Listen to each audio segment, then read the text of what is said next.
શું છે? આવા કપડાં પહેરાતા હશે? ના પણ હું આજે પણ મારા પતિને બહુ જ પ્રેમ કરું છું. એની યાદોમાંથી મારાથી નથી બહાર નીકળી શકાતું.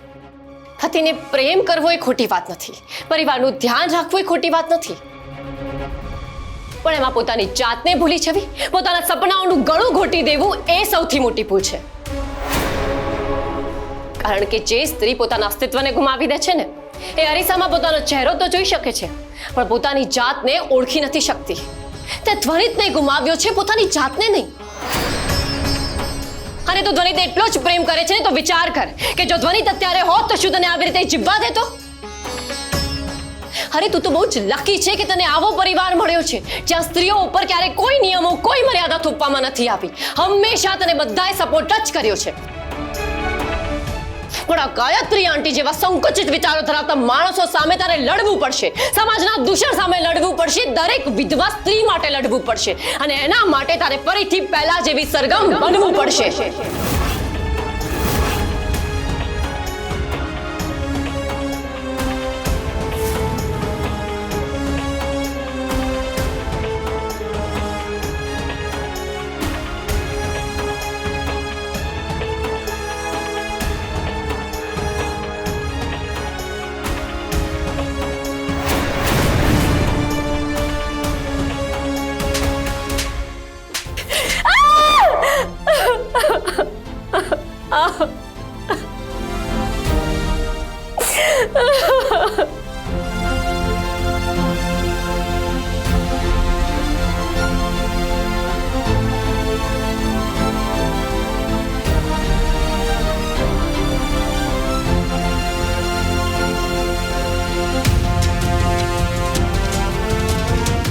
બસ હવે તારે તારી જાતને જગાડવી પડશે. કારણ કે આપણે આપણા માટે જાતે જ લડવું પડે છે. પોતાની જાતને જાતે જ બચાવવી અને બનાવવી પડે છે.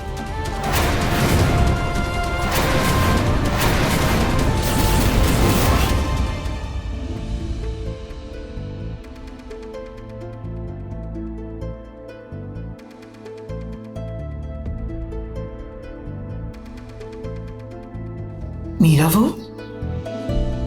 શું થયું?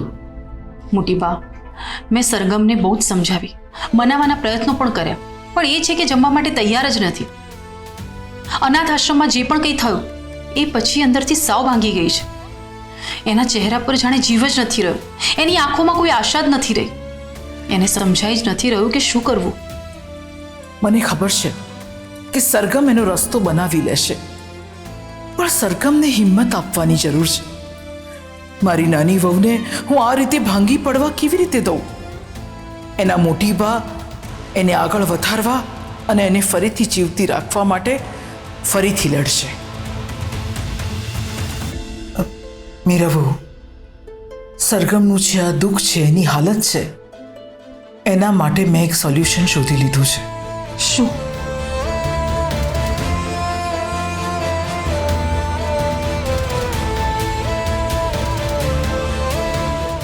હેલો, હું કુંદન ઝવેરી વાત કરું છું. મારે કામ છે તારું.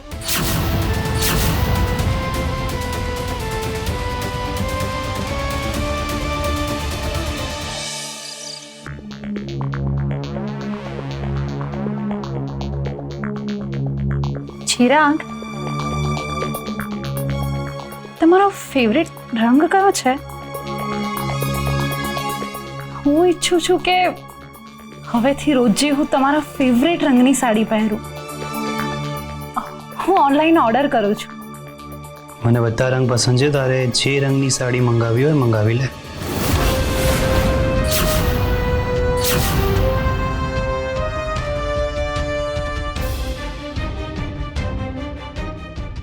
ચિરાગ, આ શું બેટા? હજુ લગ્નને બીજો દિવસ જ થયો છે ને કામે લાગી ગયો? માધુરી સાથે થોડો સમય વિતાવ. એ જ કહી રહી છું એમને ક્યારે. એ માસી, મારે બહુ કામ છે.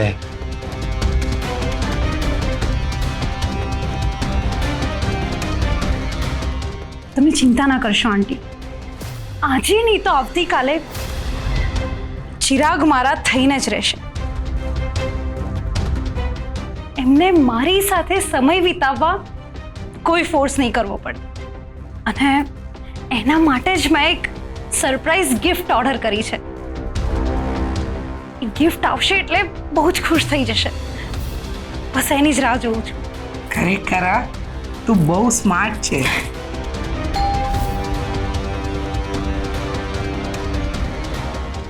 ચિરાગ,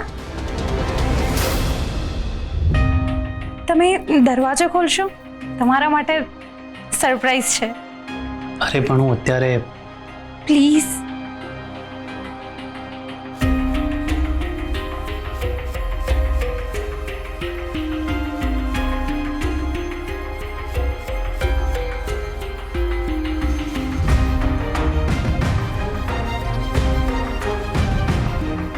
સરગમ ઝવેરીનું ઘર આ જ છે? અરે મારું પાર્સલ આવી ગયું. ચિરાગભાઈ, તમારી પાસે 10-20 રૂપિયા ખુલ્લા છે? જો તે શું ઓર્ડર કર્યું હતું? હા, થેન્ક યુ સો મચ. આ તમારી ટીપ. Thank you ma'am.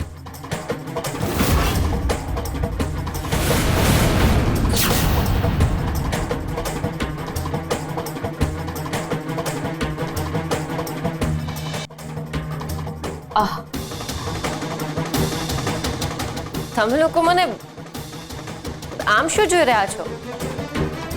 પહેલા ક્યારે મને જોઈ નથી. તારો બોલવાનો અંદાજ બદલાઈ ગયો છે અને તું આવી રીતે શું કામ વાત કરે છે? મે બી સવારથી હું ભૂખી છું ને, ઉપરથી તમે મને લાપસી પણ ના ખાવા દીધી તો મારી ભૂખ મરી ગઈ. પણ હવે બહુ જોરદાર ભૂખ લાગી છે એટલે કદાચ ટોન બદલાઈ ગયો હશે. માધુરી, તું એક કામ કર ને, તું મારા માટે તે જે લાપસી બનાવી હતી ને એ ગરમ કરી દે. સવારે બધાએ ખાધી હતી, મેં નહોતી ખાધી.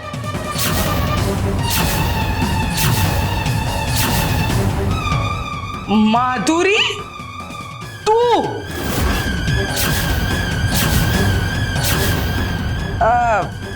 તારી જેઠાણી થાય છે માધુરી.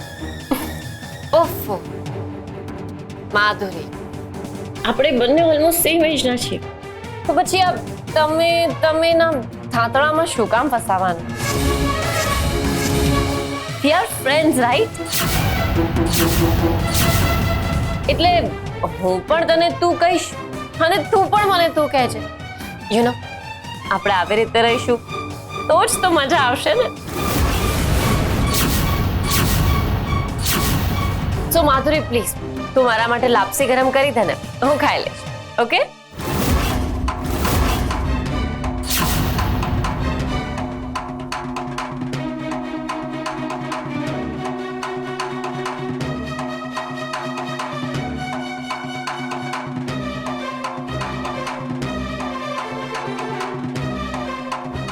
બાપ રે, ગજબ છોકરી છે ખરેખર.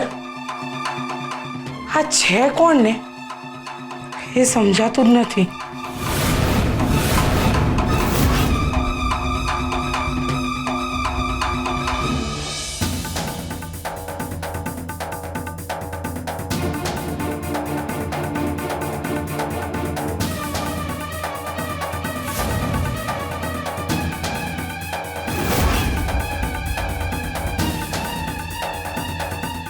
બહુ થયું હવે દબાઈને કચડાઈને રહેવાના.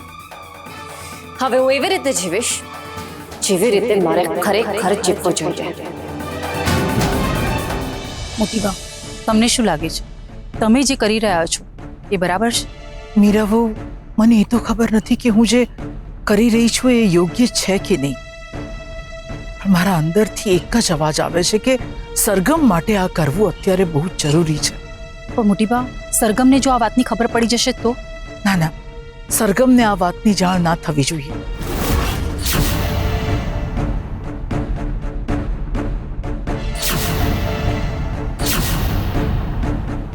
અરે હારો, સુખીતા બેટા. તમે મને બોલાવ્યો મોટી બા? હા બેટા, રતનના બાપુજી સાથે આજે વાત થઈ. તારા બહુ વખાણ કરતા હતા. સ્વનિતને ગયા પછી સરગમ એકદમ ખોવાયેલી રહે છે. એને માનસિક રીતે સશક્ત બનાવવા માટે મને તારી મદદની જરૂર છે.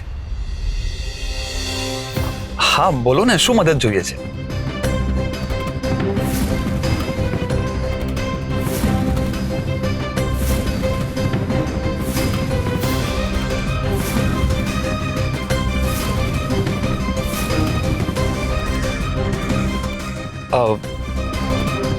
તમે શ્યોર છો કે આ બધું વર્ક કરશે?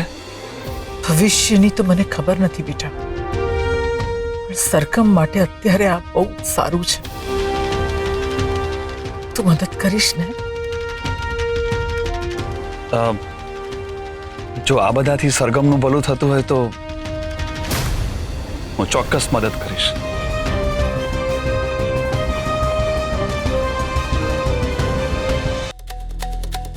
મારી ઈચ્છા હતી કે આ પાર્સલ ચિરાગ પોતાના હાથેથી રિસીવ કરે, પરંતુ એ પહેલા તો સરગમનું પાર્સલ આવી ગયું.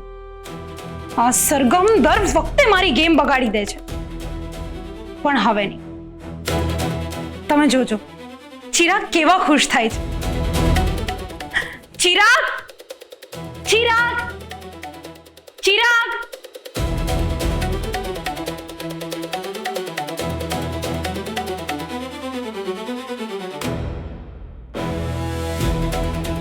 આ બધું શું છે? હાલ, આજે આપણો સ્પેશિયલ દિવસ છે. લગ્ન પછીનો પહેલો દિવસ, અને હું આ દિવસને યાદગાર બનાવવા માંગુ છું.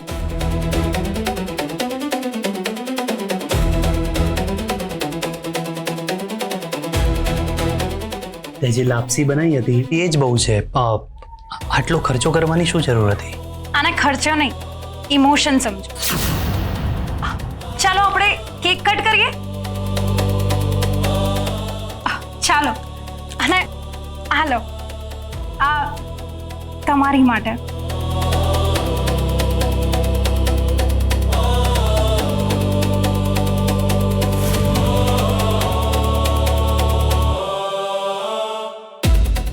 જો ને બેટા, તું કેટલો ભાગ્યશાળી છે. તને કેટલો બધો પ્રેમ કરવા વાળી પત્ની મળી.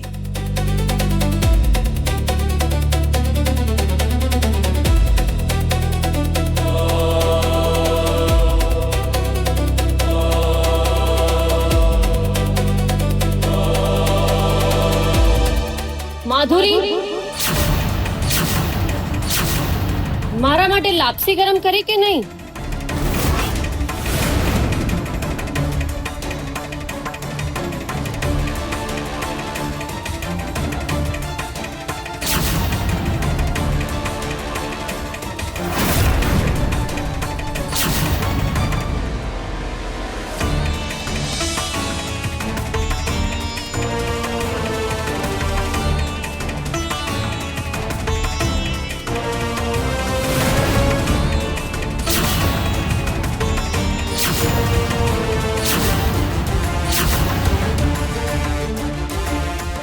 સરગમ, હા બધું શું છે? આવા કપડાં પહેરાતા હશે? કેમ, શું ખરાબી છે આ કપડામાં? શું સારું છે ને એ પૂછ. નિર્લજતાની બધી જ હદ વટાવી નાખી છે તે તો. હું કેવા કપડાં પહેરીશ અને કેવા નહીં પહેરું એ નક્કી કરવા વાળા તમે કોણ?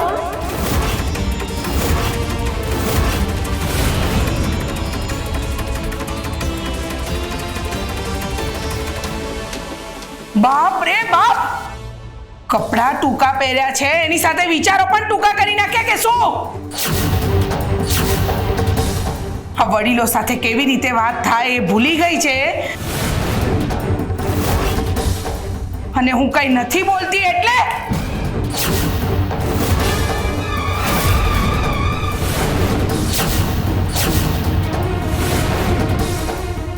મારી સાથે હાથ ચાલાકી નહીં. છોડ.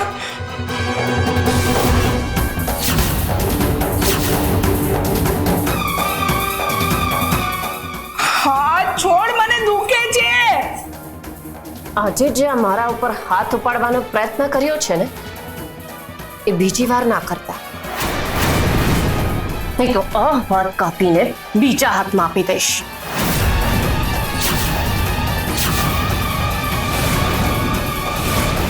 સરગમ, આ શું છે?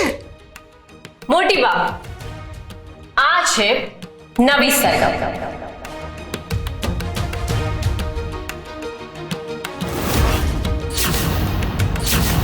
અરે બેટા, આજ તો હું ઈચ્છતી હતી.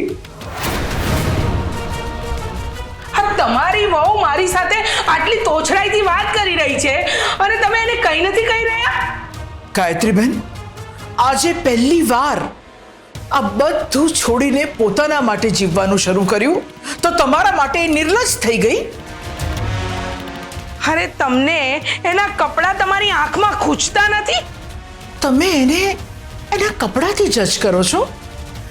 એનું પરિવર્તન ના જોયું તમે? આજે પણ જો આ સરગમ મરી મરીને જીવત તો એ તમારા માટે શ્રેષ્ઠ બની જાત. ગાયત્રીબેન, તમે પણ ઓછું અપમાન નથી કર્યું સરગમનું, પણ એણે ક્યારેય તમને કશું જ નથી કહ્યું. એ બસ ચૂપચાપ સાંભળતી રહી ને સહન કરતી રહી, પણ બસ હવે નહીં. સરગમની વાત પણ ખોટી તો નથી જ ને? એના અંગત જીવનમાં શું કરવું શું ના કરવું એ નક્કી કરવાનો અધિકાર બીજા કોઈને નહીં, પણ માત્ર ને માત્ર સરગમનો હોવો જોઈએ.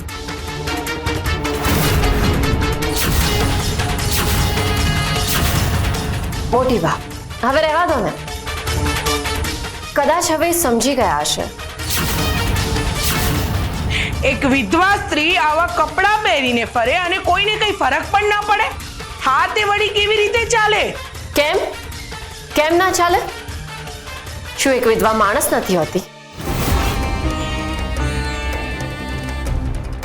મને મારા પતિના મરી ગયાનું દુઃખ છે, પણ એનો અર્થ એ તો નથી ને કે હું જીવવાનું જ છોડી દઉં. હું જીવીશ અને એવી રીતે જીવીશ કે ધ્વનિતને પણ ગમશે. એ પણ જ્યાં હશે ત્યાંથી અમારું નવું રૂપ જોઈને ખુશ થતો હશે. અને હું મારા જેવી અનેક સ્ત્રીઓ માટે એ દરવાજા ખુલ્લા કરીશ જે તમારા જેવા રૂઢિચુસ્ત માણસોએ રિવાજના નામે બંધ કરી દીધા છે.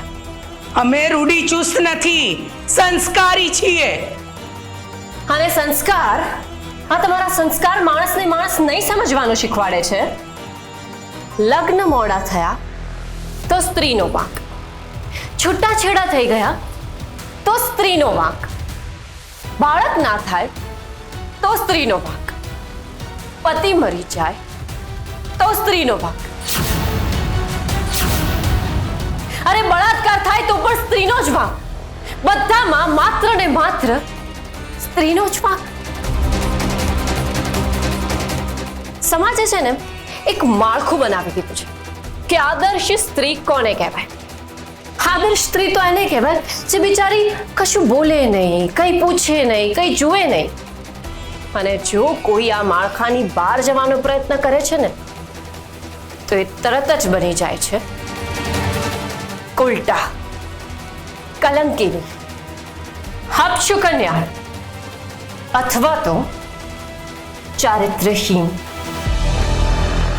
પણ જો કોઈ પણ સ્ત્રીને એના મનથી જીતવા માટે આવા ટેગ મળતા હોય ને તો હું તો કહું છું કે એને એક વાર નહીં, 100 વાર નહીં, પણ 1000 વાર આવા ટેગ સ્વીકારી લેવા જોઈએ.